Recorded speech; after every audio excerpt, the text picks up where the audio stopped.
Joseph Murphy. Plan for prosperity and happiness. In order to truly prosper, it is necessary that you become a channel through which the life principle flows freely, harmoniously, joyously, and lovingly. I suggest that you establish a definite method of working and thinking, and that you practice it regularly and systematically every day. One young man who consulted with me had experienced a poverty complex for many years and had received no answers to his prayers. He had prayed for prosperity, but the fear of poverty continuously weighed on his mind, and naturally, he attracted more lack and limitation than prosperity. The subconscious mind accepts the dominant of two ideas. After talking with me, he began to realize that the thought image of wealth produces wealth, and that every thought is creative unless a counter-thought of greater intensity neutralizes it. Furthermore, he realized that his thought and belief about poverty was greater than his belief in the infinite riches all around him. Consequently, he changed his thoughts and kept them changed. I wrote out a prosperity prayer for him as follows. I know it will benefit you also. I know there is only one source, the life principle from which all things flow. It created the universe and all things therein contained. I am a focal point of the divine presence. My mind is open and receptive. I am a free-flowing channel for harmony, beauty, guidance, wealth, and the riches of the infinite. I know that health, wealth, and success are released from within and appear on the without. I am now in harmony with the infinite riches within and without, and I know these thoughts are sinking into my subconscious mind and will be reflected on the screen of space. I wish for everyone all the blessings of life. I am open and receptive to God's riches, spiritual, mental, and material, and they flow to me in avalanches of abundance.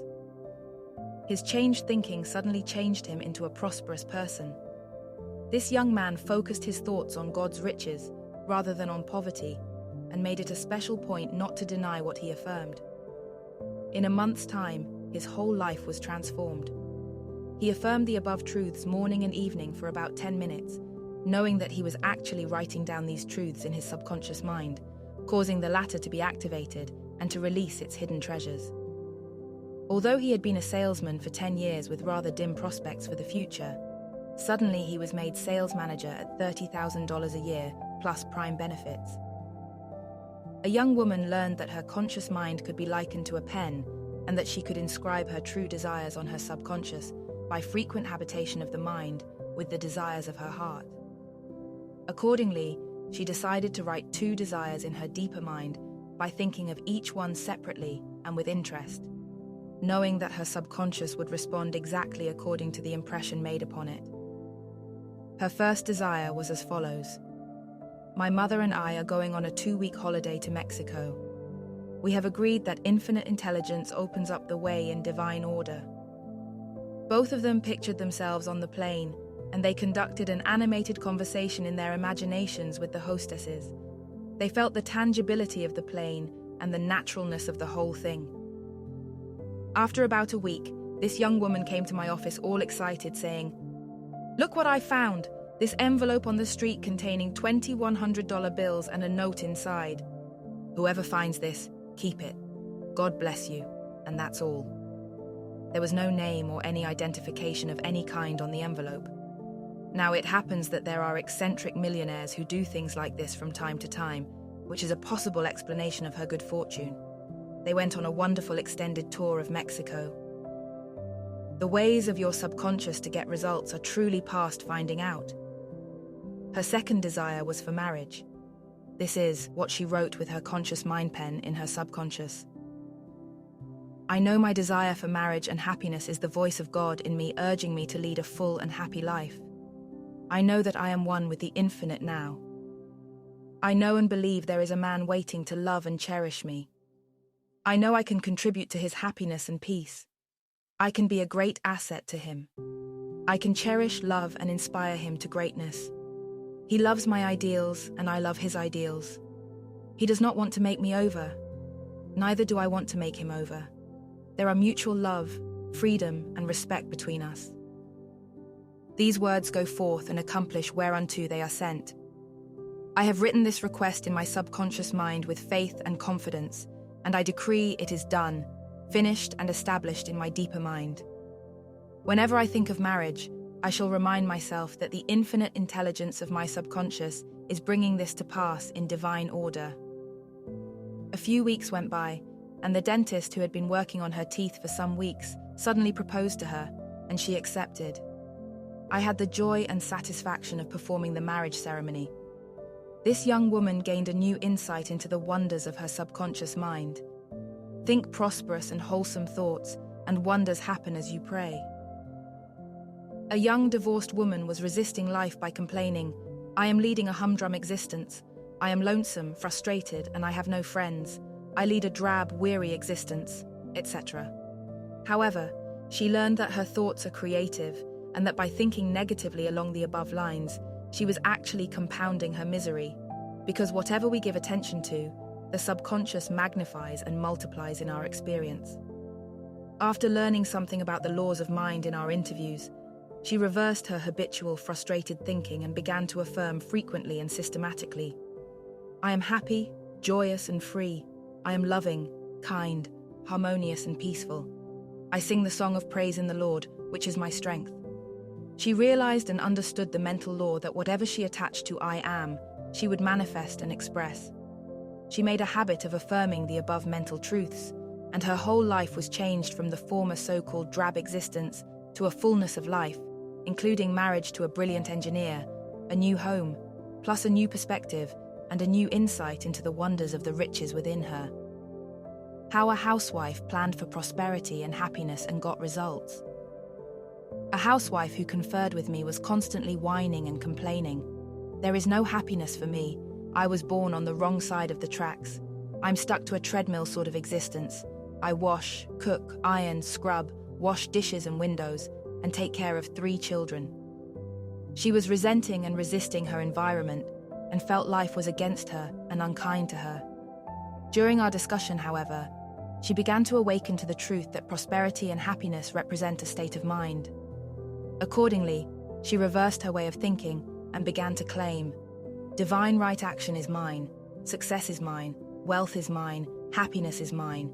God's river of peace governs my mind, body, and activities, and whatever I do will prosper. I know my thoughts are creative. As an engineer plans a bridge, so am I planning prosperity and happiness now.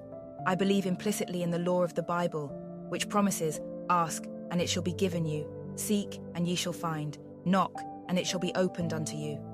Matthew 7:7. This housewife accordingly stirred up the gift of God's prosperity within her, and her relationship to her work, her home, and her children changed. She released the imprisoned splendors within. Money came in from totally unexpected sources, and she became completely satisfied with her new lot in life. There are beauty and abundance where you are. God is indescribable beauty, and God indwells in you. He walks and talks in you. Your mind and your spirit, your thoughts and your feelings all represent God within you. The invisible life and power within you is God. Your thought, being creative, is also God in action in your life. Begin to contemplate that God's beauty and riches flow through your thoughts, words, and deeds, and you will pass on the beauty and riches of God to your family, friends, and neighbors. Give thanks for all the blessings you have. You can make your home beautiful, and you can inspire others to experience the riches of your deeper mind. You are the artist, the weaver, the designer, and the architect of your life. I know of a man operating a large market whose brother, a partner, had recently died. This brother had bequeathed his 1/2 interest in the business to his 2 nieces. These girls were very negative and demanding, creating all sorts of problems for this man. They refused to sell their 1/2 interest. He said to me that following an argument with them over more money from the business, he wrote down on a piece of paper, "I loose these girls to God completely. They are in their true place. Nothing is forever. This condition passes away now. It is God in action." He placed this writing in a drawer in his desk, which was marked, "With God all things are possible," and forgot about it. In 2 weeks' time, the girls, his nieces, agreed to sell their interest, and there was a perfect, harmonious solution for his getting a profitable deal for the whole business. His technique was sound. Actually, he was writing the solution in his subconscious mind, and his method of placing it in a drawer in his desk was simply an outer symbol. He released his problem to the infinite intelligence of his subconscious mind, which is the secret place from which you draw forth the answer to all your problems. You can look at the stars at night. The cumulus clouds are there for you to admire, and the sky is as blue for you as it is for everyone. You can look at the sunset whether you are rich or poor. You can listen to the songs of the birds and become enraptured with the beauty all around you. Begin to see the divine presence in all things about you. In the rising sun, the golden moon, the sky, the mountains, the rivers, the rivulets and the streams. Contemplate the beauty of all nature, and don't forget to see the love in your dog's eyes. Life is a mirror, which reflects back to us precisely that which we deposit in our minds. Look through the eyes of love and love, beauty, and the riches of the infinite will come back to you. Seneca said, "We can only say he is anxious about the future to whom the present is unprofitable. God, your good, is the eternal now. Claim your good and all the riches of life now. What you can conceive, you can achieve through the wisdom and power of your subconscious mind." The wonders of prosperous and healthy writing out of your desires every New Year's Eve. I am requested to preside at an assembly and to conduct a New Year's prayer for a group of men and their wives. The custom is that each person writes out clearly his or her desires of the heart. There are only 4 categories, such as health, wealth, love, and expression. No matter what you seek, it comes under one of these classifications. If, for example, you request wisdom as your sole desire, that comes under expression, or your desire to release more and more of the life, love, truth, beauty, and riches of the deeper mind. Also, in writing down their desires, it was suggested that a friend or relative be included in one of them. For example, if the friend or relative was involved in a lawsuit, they were instructed to write down, "There is a divine and harmonious solution through the infinite justice and harmony of God." It is amazing how many of these desires are answered before the end of the year. In many instances, some of their prayers are answered early the following year, but then it happens that the answers actually come at the right time, when they are ready. All these written requests are placed in sealed envelopes and given to one of the men present, who places them in his safe at home. And on the following New Year's Eve, each one is presented with his or her envelope, and the owner reads it privately. One man showed me his written request and said every one of them had been fulfilled in divine order. One of his desires was that he would have more time for his sons and for more recreation and travel with his family. He was transferred and promoted and received 6 weeks vacation, enabling him to take his family on a 5-week cruises. Also, he had much more time for his family during the week. Another request by a mother was that her 2 sons would never be called to service. They were deeply spiritual boys and abhorred war. They have never been called, and as she said, they never will be. She decreed and wrote, "My boys are God's sons. God places them in their true place, where they are doing what they love to do. God knows, and God cares." All these men and women write down the deepest desires of their hearts, trusting and believing that the infinite intelligence in their subconscious mind will bring their desires to pass in divine order. I always conclude my prayer with the group in this way. We decree that all these written desires are inscribed in the subconscious of each, and that all these desires come forth in divine law and order. These prayers are answered either as written or in a grander and greater way in the sight of the higher self, which knows all and sees all. All these men and women are amazed to see the wonderful way in which these prayers are answered. The secret purpose of writing these desires and sealing them is that we release them completely to the wisdom of the subconscious with faith and confidence, knowing that as the sun rises in the morning, so will there be a resurrection of all these desires in divine order. This is called divine indifference. When you have this attitude of mind, your prayers are always answered. Divine indifference means that you know it is impossible for your prayer to fail, for it is written, "He will not fail thee, nor forsake thee." Deuteronomy 31:6. Meditation for impregnating your subconscious mind. The following meditation, sincerely believed by you and repeated often, will yield you great treasures.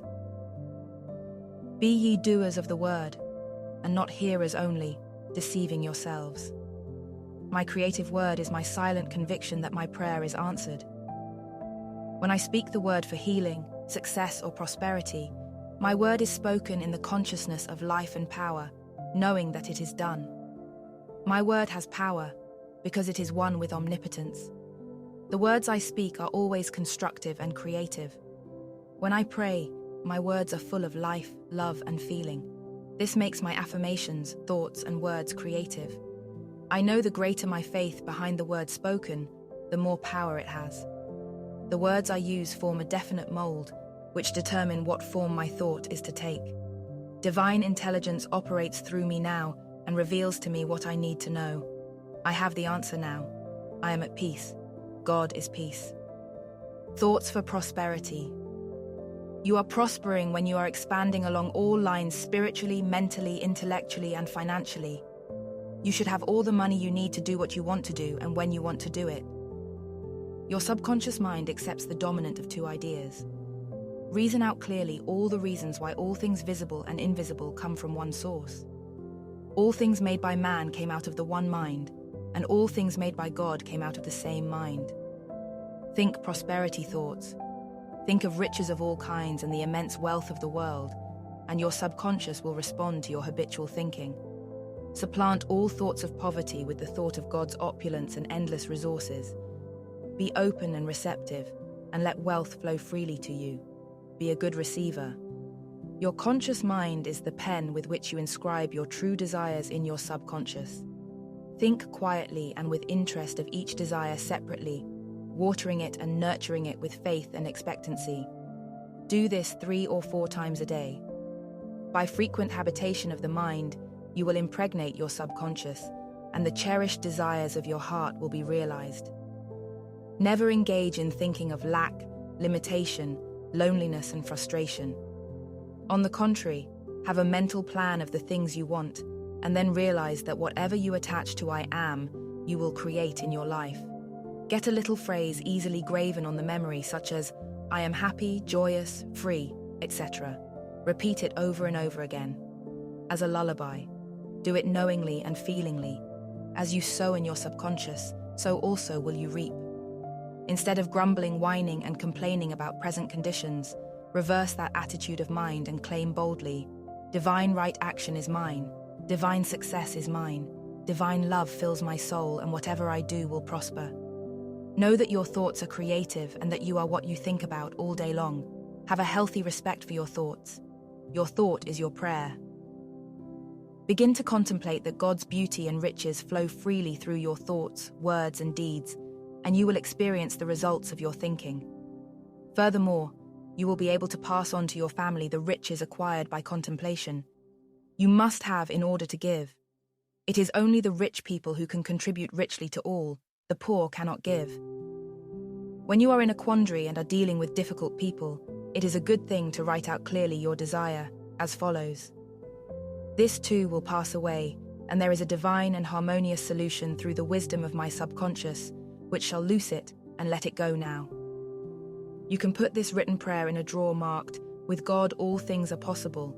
This is a symbolic way of releasing it, and it works wonders. Life is a mirror for the king and the beggar, reflecting back to each of us precisely that which we deposit in our mind. I have conducted group prayers on New Year's Eve, where each person writes out his or her heart's desires. These prayers are sealed in an envelope, locked away for 1 year, and opened the following New Year's Eve. Each member is amazed at the way their prayers were answered. Many had forgotten what they wrote and were astounded.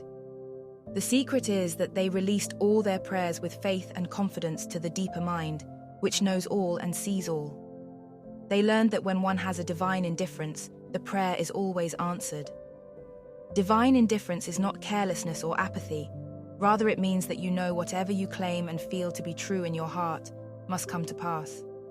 Therefore, you wait for the answer with greater faith, assurance, and conviction than the man who waits for the coming of the dawn.